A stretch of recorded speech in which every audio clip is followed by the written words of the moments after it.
we cannot reduce this movement to a movement of bitterness. We have to stick to issues.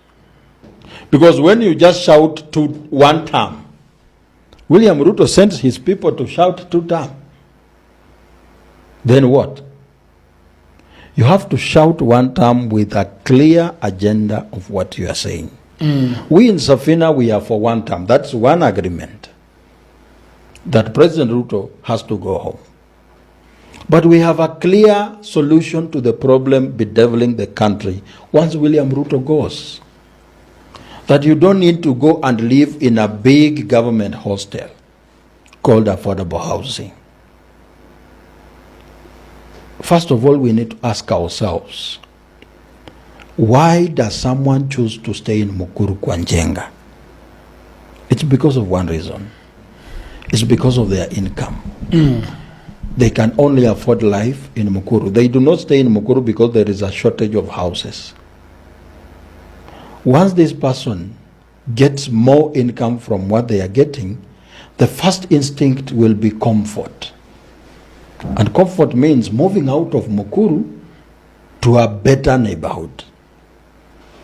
And that's how you create a market for houses. That people have money in their pocket and therefore they want to build better houses for themselves.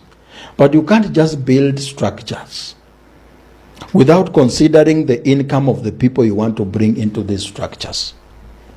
For example, we are being told that 1 studio apartment is 3,900. Let's agree it is 3,900. That is just rent. They have not told you that there are utility charges you are going to pay. The affordable housing has a lift. You need to pay for electricity. You need, it has piped gas.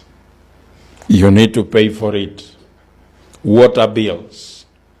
You need to now transform and start buying personal effects like tissue paper, sabuni ya kuosha, and sijui nini. Those are not expenses in Mukuru. Therefore, this person will need 5,000 to stay where? In the affordable housing. Without considering their source of income. It's going to be an uphill task. And do you know what will happen at the end of the day? When people fail to manage that life, they will come with the most famous song of privatization. Let us privatize affordable housing. Yes. What does that mean? Then a private developer will come with his own standard of doing things. Repaint, refurbish, get out all the struggling tenants, bring in new ones. What have we ended up with? Another slum somewhere. It's either these houses will become high-rise slums or another slum will show up elsewhere. You see, these people, the Kenyan people are not identifying how genius is President William Ruto's government in stealing. For example, let's talk about Makongeni. The amount of land needed in Makongeni for affordable housing is 5 acres. Makongeni. They demolished all houses. Makongeni is 150 acres. We just need how many? 5. So where is the 145 going? Someone is eyeing land in Makongeni. And Kenyans are not looking at it that way. When we say that we want to now privatize East African Portland, East African Portland is a parastatal. How much land does it have? I'm told it is 360,000 acres. 360,000? 360 acres. Acres? Yes. Someone wants that land. When you lease and privatize Nzoia Sugar has 24,000 acres. Wow. 24,000. Nuclear estate of sugarcane. It's not about the machine. It's about that land. So when we talk about this privatization issue, we know who is behind it.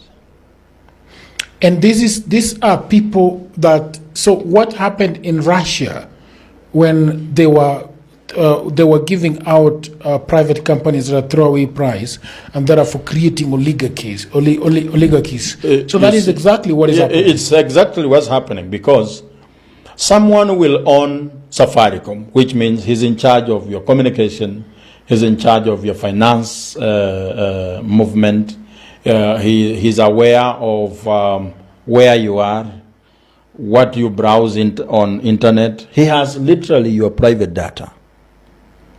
This same person could be the one taking all this land that I'm telling you. So he's in agriculture also. Now he determines what people eat.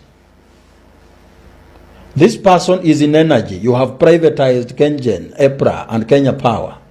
He is the only person with the money to buy Kenya Power. Today, even if you put up Kenya Power on the market, a person who is struggling to feed himself cannot have money to buy shares in Kenya Power. So the only people with the money are the politicians. At the end of the day, a few people will be in charge of everything. So your survival depends on them. Even schools, they're the only ones.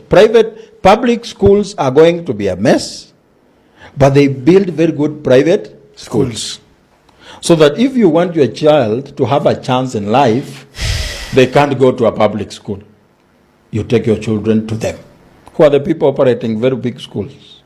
Who are the owners of private hospitals? When Kenyatta Hospital lacks reagents, people maybe do not understand this. It means that even the material, the liquid used to sterilize equipment in hospital is not there. So you risk getting AIDS. You risk. So hospitals stop being areas of treatment. They begin to be areas of acquiring disease. So you opt to do what? To a private hospital. It is their hospitals. So once public utilities fail to work, it's me and you who gets to suffer. Mina nasomanga comments zingine online na shangaa, Kenyans can be dumb sometimes. Ati ameiba nini yako?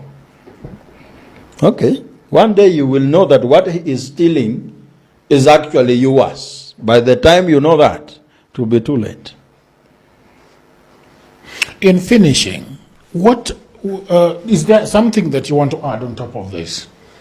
What I want to say is Kenyans should come up in arms. And I wanted to read to them the consequences of privatization of Safaricom. This one I have to read. Reduced government influence on a strategic national asset. Which means government has no authority to even determine how pricing is done. This national asset ceases to be ours. So we are selling what we have to foreigners. Ni kama kukuwa na very fertile land lakini uliuzia jirani.